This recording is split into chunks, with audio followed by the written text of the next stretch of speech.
Hi, and welcome to the ONF Spotlight on 5G.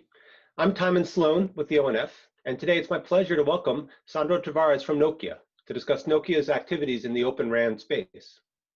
Sandro is the head of marketing for mobile networks with Nokia, and Nokia is active in O-RAN and has recently made a number of Open RAN announcements, and Sandro will be sharing some of the details about this with us today. So Sandro, welcome, and please take it away.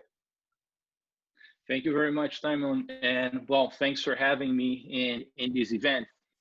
So, well, welcome everybody to this session, to this presentation, where I'm going to be going through basically Nokia's vision for Open RAN and some of the steps that we're taking to implement it, right? And I'd like to start by kind of reinforcing a few aspects that I also raised during the panel session that is also available on demand as part of this event, which is about like what we see in terms of the evolution of Open RAN and Cloud RAN, as well as the two topics, they go well together in the near future in terms of the market participation and so on. So we do expect that while we are evolving with the Open RAN interfaces, so really the definition of the ecosystem throughout 2020-21, we're going to get to a point where by 2022, we do expect that this ecosystem is going to be really in place and really consolidated. And then we also expect, and this is based on our own Nokia analysis, that by 2024, 2025, about 30% of the radio access networks market will be based on Cloud RAN and Open RAN.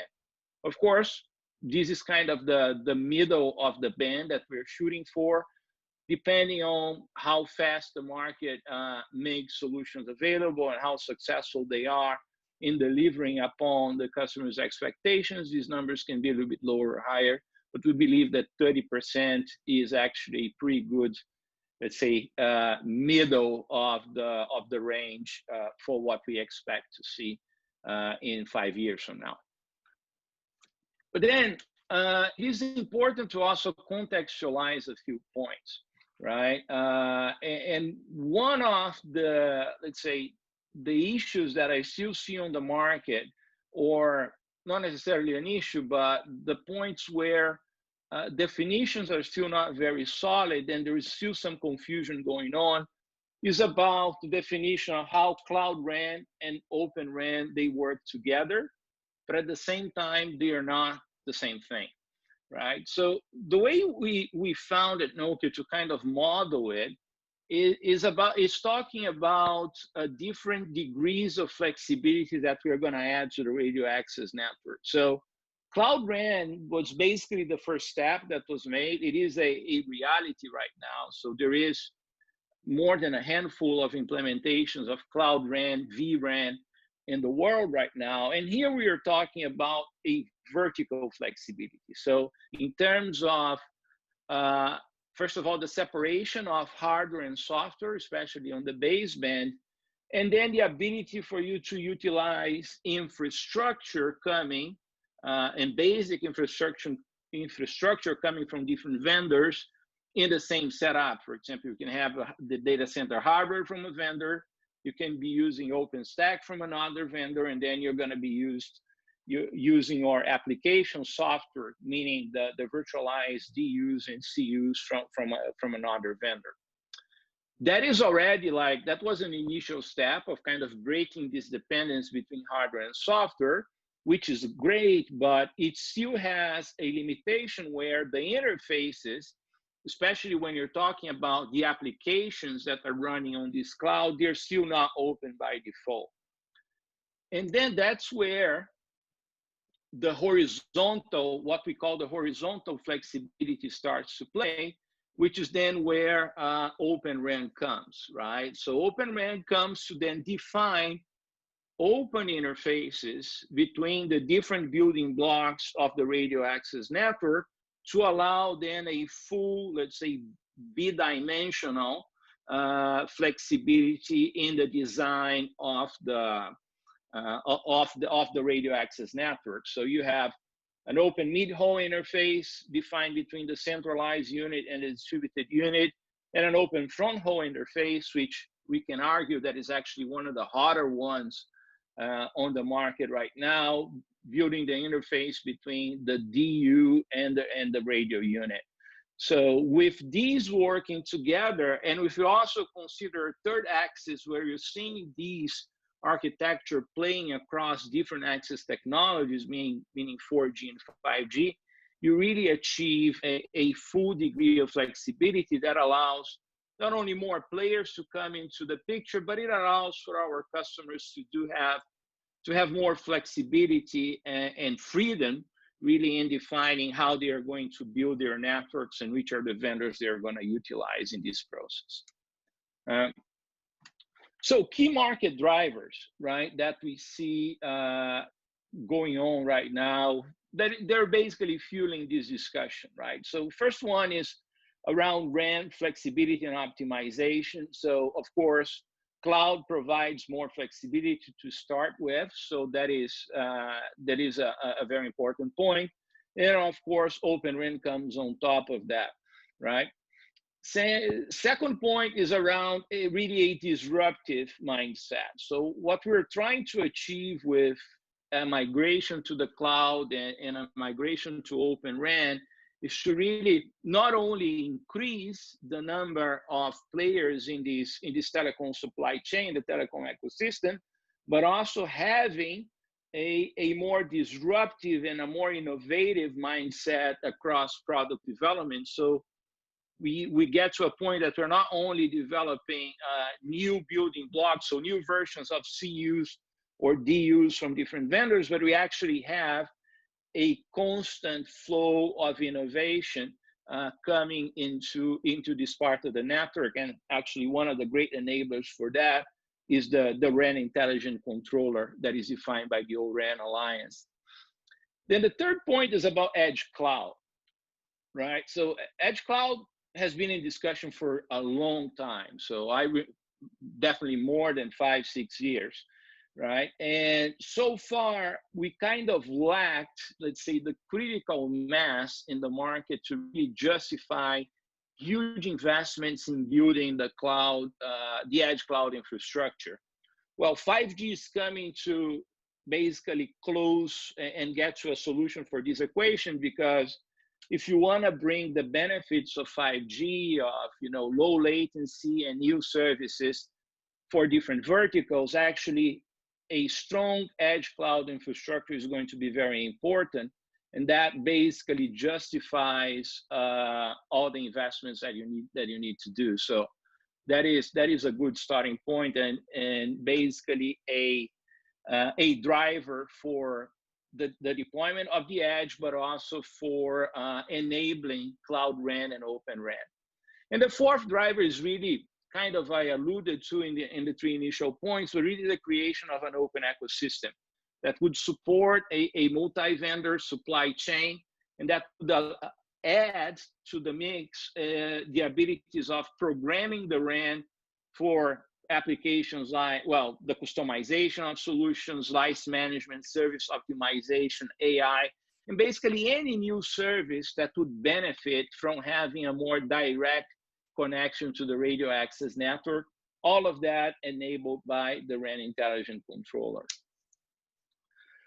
A little bit deeper dive into Cloud RAN. So the definition of Cloud RAN and how that plays into the cloud architecture, especially at the edge cloud architecture. So the very first thing we do is really splitting the functions, also as defined on the O-RAN blueprint, where you have a centralized unit that can be running on what we call an aggregated edge. So this is an edge computing site that is aggregating processing for a sizable amount of locations that are close to it. So you're probably going to have a handful of those in a large city. And then you have the distributed units that basically has all the latency sensitive network functions of the radio access network. that has to be placed in what we call the far edge. So what is the far edge? These are compute capabilities that are going to be deployed either in base station sites or in base station aggregation sites that are serving serving as point of connectivity for a certain number of sites in their vicinity, right? And those are like where you're going to have let's say the lower layers of the stack, right, of the radio stack. And then of course then you have the access network. As you know, the RF cannot be virtualized, so that continues being a radio. And then the discussion in Open RAN is if you're going to have an open radio or not. All right, moving forward. So getting a little bit deeper into the definition of Open RAN and basically guiding it utilizing the O-RAN Alliance blueprint, right? So first of all, the point is to really open the interfaces between the different building blocks of the radio network. So some of these interfaces actually are defined outside of the O-RAN Alliance. For example, the mid-hole, which is connecting the CU and the DU, is actually defined by 3GPP, but then of course additional work going on as part of the O-RAN Alliance. But then the open front hole E2 interface between the centralized units and the RIC, the A1 interface that connects the RIC to the orchestration and management solutions, and the X2 interfaces between CUs of different vendors. So they are all implemented by the O-RAN Alliance. Then talking a little bit about drivers and challenges around implementing this architecture. So of course, and this was a topic that was discussed also at length in the panel that is available. So there is a hope to decrease CapEx by increasing competition among suppliers. I think this is a valid hope and something that I do expect that will happen. That said, we cannot at this point be 100% sure about the level of reduction that is going to happen. We still need to have more implementations going on and an ecosystem that is more stable until we can really point out that, you know, we are going to have a decrease of CapEx by X%. But for sure, there is an intention that costs would go down. Of course, there is also the desire of having more flexibility in supplier selection for RF and baseband, and making sure that these different building blocks of the solution, they work together. But I would say that another point that is really important is about really innovation, right? So as you're reducing vendor lock-in, and especially as you're exposing an API with the RIC, you are allowing new customers, new vendors, to come and start innovating, creating applications, be it one of these building blocks or simply an XApp that will optimize aspects of the network or create a new service. This is a fundamental game changer in the radio access network environment. And from my point of view, is actually what probably is going to be the key driver for its adoption. And another point that we cannot forget is there is going on a geopolitical pressure around 5G, right? And it is basically meant and focusing on introducing new players, especially in markets where some players are not acceptable, right? For whatever political reason. Of course, that comes with challenges as well. So it doesn't happen overnight. And one example is the moment that you disaggregate the BTS like you do in these blueprints, there are challenges around interoperability, performance assurance, and feature alignment that need to be figured out. And this is, of course, being taken care of as part of the O-RAN work. There is also a coexistence with legacy networks, right? So how do you manage that? And especially if you're going towards really doing the CU, DU, RU split, there is a need for fiber, right? Because these, even when you're talking about the mid-hole connection where you do not have like a real-time need, still you need a connection that provides a reasonable performance in terms of throughput and latency. That basically is going to require fiber. So having basically proper transport available is something that the industry, that goes beyond the O-RAN Alliance, the industry needs to address. So looking a little bit about what we are doing at Nokia, right, in terms of our strategic roadmap. So we announced, as Timon pointed out well in the beginning, so we announced a increased drive towards Open RAN solutions, right, and a accelerated roadmap for full support of Open RAN interfaces in our products, and that is tied to our Cloud RAN offer as well. Even though we are, and one thing that we believe differentiates our offer in this domain is that we are planning to have these Open RAN interfaces available in now all of our products, right? So regardless if it is the vRAN or the traditional RAN, basically also because they run pretty much the same application software. But yeah, so right now we are delivering vRAN 1.0, and we do have support or initial support for ECPRI 7.2. There's still some additional work that needs to be done in the O-RAN side, so we can really claim that there is a 7.2 that is fully open and fully supported everywhere. The next step that is happening pretty much now is vRAN 2.0, where you're virtualizing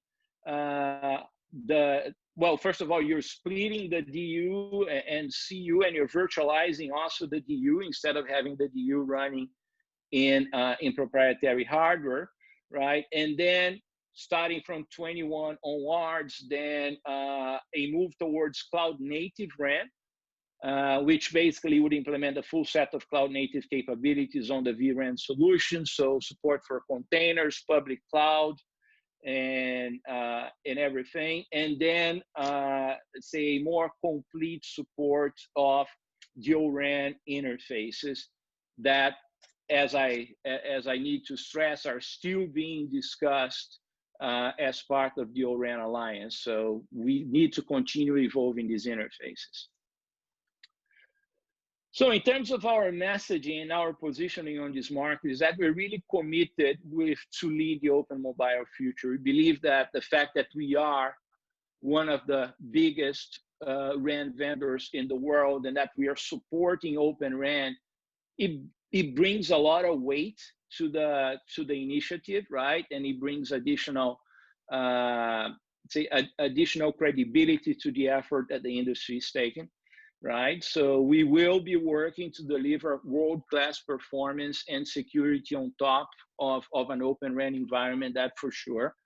We are already pretty consolidated in terms of Cloud RAN solutions in the market, and we are committed to expand that and to work with the environment, with the open ecosystem, the Open RAN ecosystem, to really help enable a secure and open telecom supply chain, right? To really transform the supply chain of telecom into an environment that is more open and more secure for our customers and for governments as well.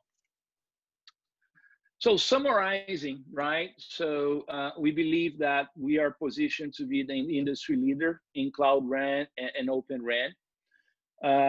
We have an end-to-end portfolio of solutions that allow us to really help the implementation and help advance the implementation of the Open RAN interfaces.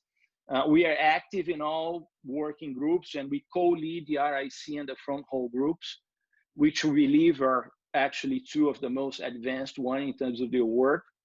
right? And we plan, as we are working to implement the Cloud RAN, the Open RAN interfaces in the existing products, so not generating a break in terms of the portfolio, we also plan to continue providing our feature set and capacity within our Open RAN solution, within our Open RAN environments, right? So basically breaking a little bit of the adoption barrier that could make some of our customers hesitate in adopting an open environment.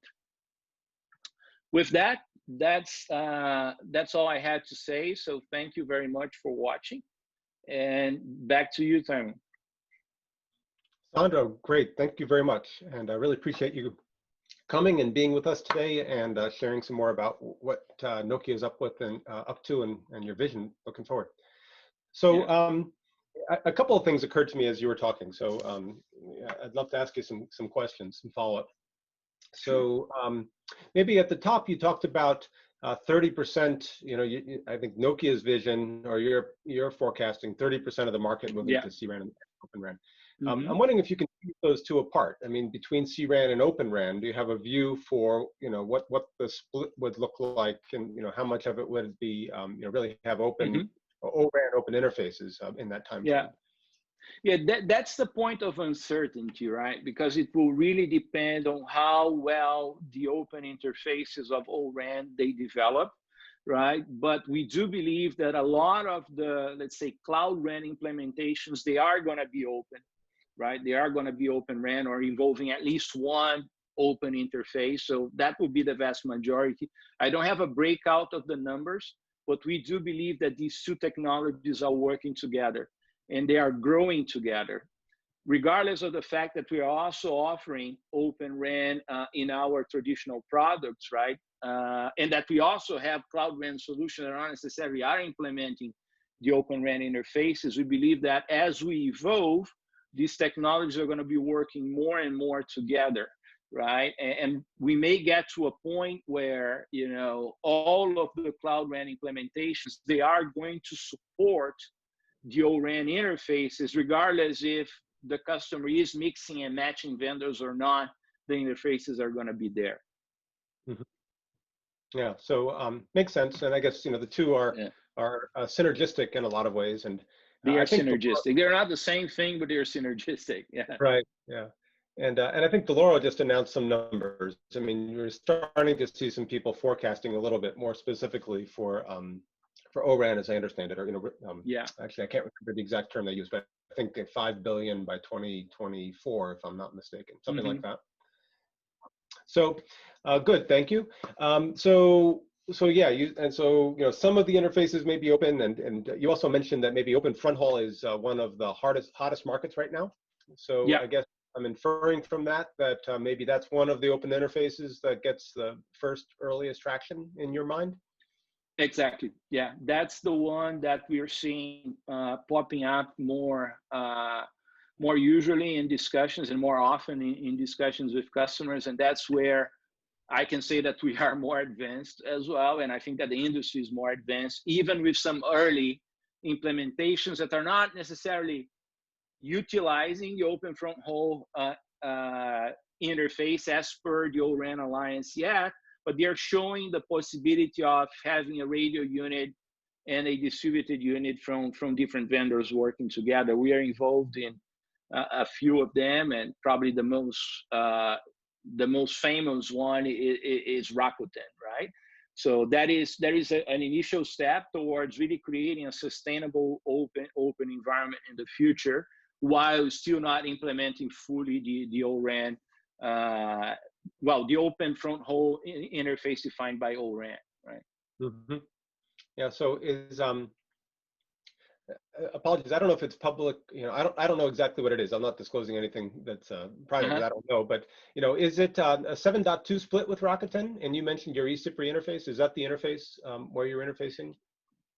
Yeah. So the open front haul interface that is going to be standardized is eCPRI 7.2, right? This is not, as far as I know, This is not the one that we're utilizing at Rakuten quite yet, right? There is work still being done, but we were like the proponents of eCPRI 7.2. We brought this to the O-RAN Alliance. There's still some work that needs to be done to actually make it a fully open standard. We support it, but I mean, at Rakuten, what was done was basically a point integration with Altiostar, where we opened the CPRI interface for that case for Altiostar to integrate their baseband with us, right? But that is not the eCPRI 7.2 that is being defined by the O-RAN Alliance. So it could be upgraded to that, but right now it's not. Mm-hmm. Okay. And I mean, O-RAN's clearly going after that 7.2 split. Yeah. There are others still talking about other splits and other things. I mean, what's Nokia's strategy there? Is it really to just, kind of really focus on 7.2 or to support a spectrum? Yeah, we believe, first of all, it is really important that we settle on a strategy, right? I think that if we want to make sure that O-RAN becomes a reality fast, we need to make sure that these interfaces are defined, that there is agreement around them, and that we start deploying them. That is one point, right? So on O-RAN right now, the focus and our focus is on 7.2. Actually has always been, even before our, let's say, renewed commitment to Open RAN, but we were the proponents of 7.2 and we started deploying it as well for our products. And by the way, this is not our first attempt on that domain. Years ago, we defined an interface called OBSAI, as we say, right? That was supposed to be an open front haul interface. And unfortunately, it didn't really get traction, right? And then we ended up with CPRI, but with different flavors of CPRI across different vendors. So now I can say that it's our second attempt to propose a solution for the front haul that would really be universal. And we are happy to see that it is picked up by the O-RAN Alliance and it is moving forward, right? So far, the focus is on 7.2. Of course, these interfaces are going to continue evolving as the technology evolves. So, I mean, it can be that there is another one in the future, but for now, I think it is really important that we figure out a 7.2 that is open and that everybody implements, so we really unlock at least the open front haul, and we start to see this game actually happening in more cases, right? Mm-hmm. Good. Yeah, thank you for that. So moving on, I think you mentioned, if I could paraphrase, something about RAN or Open RAN being a driver for edge cloud infrastructure, if I got that correctly. Yeah, not only Open RAN, but like 5G in general, right? So 5G in general is going to be a driver for edge cloud because the use cases have been there for a long time. So I remember when we first announced what could be considered our first entry into edge cloud was when Nokia launched Liquid Applications. And this is more than 6 years ago for sure, where we had like one small server being installed in a baseband unit that we were delivering at that point. And there were a lot of like simple applications you could do with that, like connecting cameras, doing AR in touristic sites and things like that. But at the end of the day, all of these applications, they were not enough for the operators to take a step forward and really start deploying edge cloud. And even if you look into web scale providers, they are kind of scratching the surface there, but there's still not like critical mass behind edge cloud. Now with 5G, we do have a technology that actually depends on edge computing. So if you want to deploy the full benefits that 5G promises in terms of single-digit latency and so on, you do need edge computing. Otherwise, you simply cannot deploy your capabilities there, right? And you're not going to do that by simply spreading system modules everywhere. So with that, basically, you start to create a critical mass behind edge cloud. So there is now a clear need and a foundational need for compute capacity being built at the edge.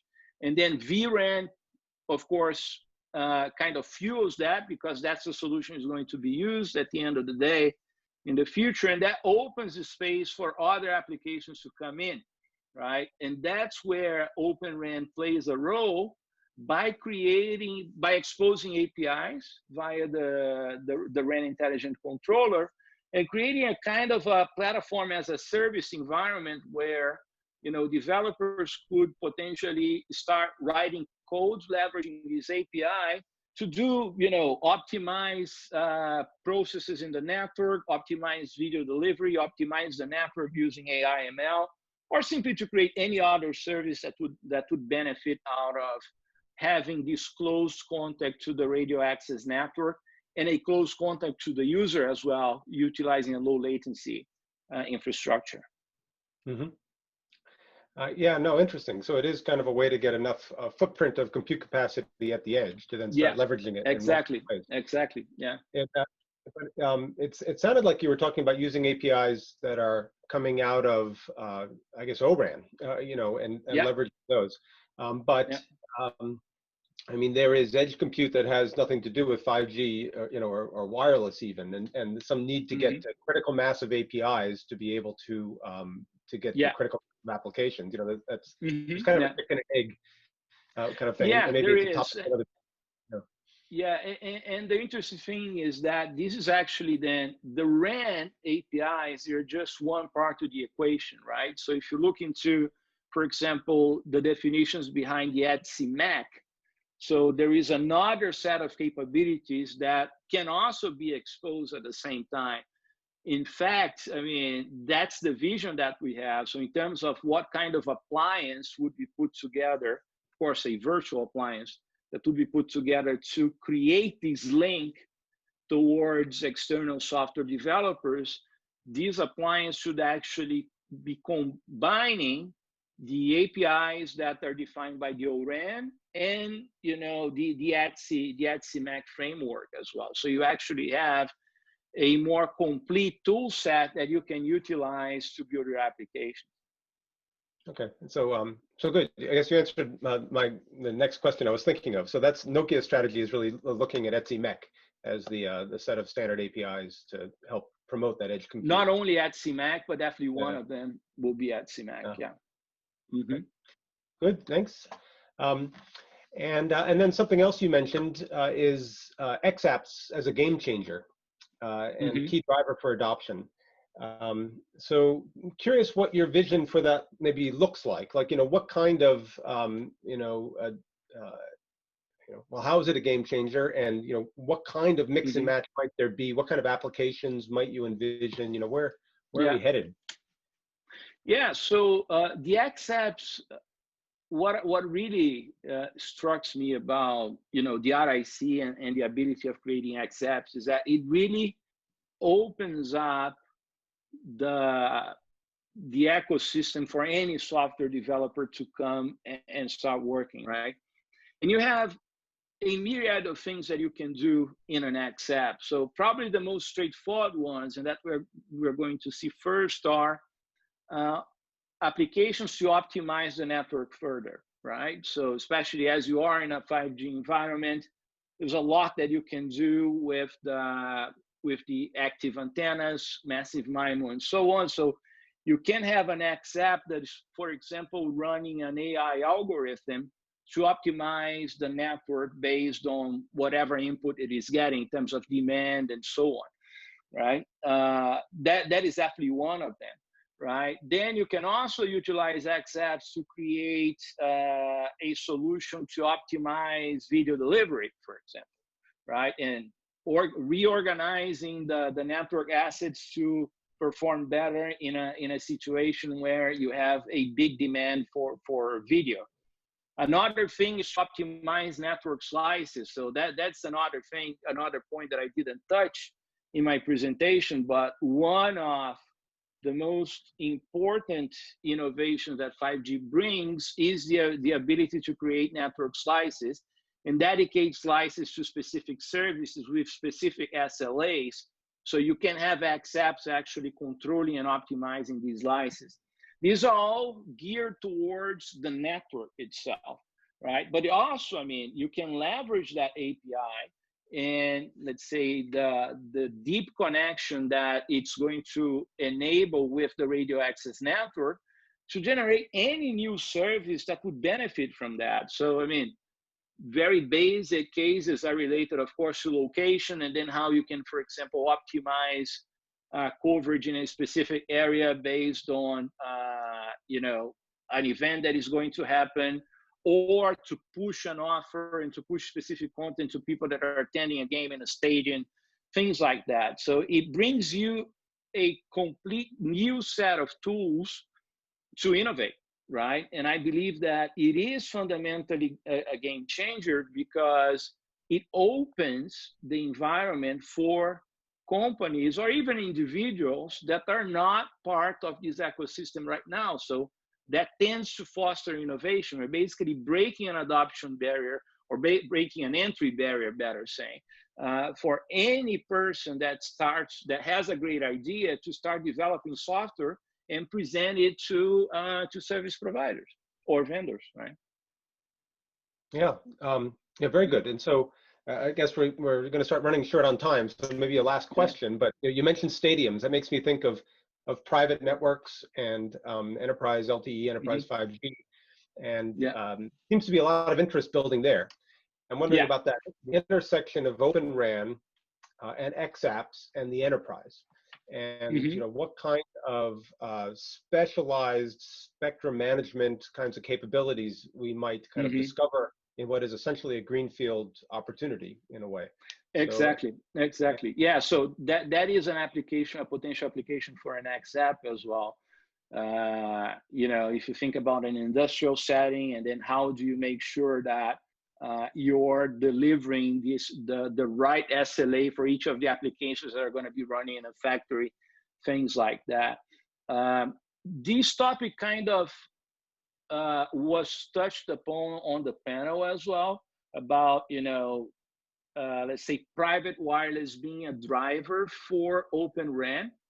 I think it depends on how you see it, right?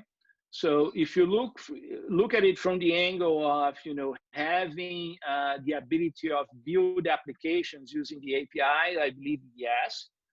We just have to be a bit careful because also our experience with private wireless says that these customers, especially if you're going on a direct to enterprise model, they want a closed package. They want a solution that someone is going to come and implement for them.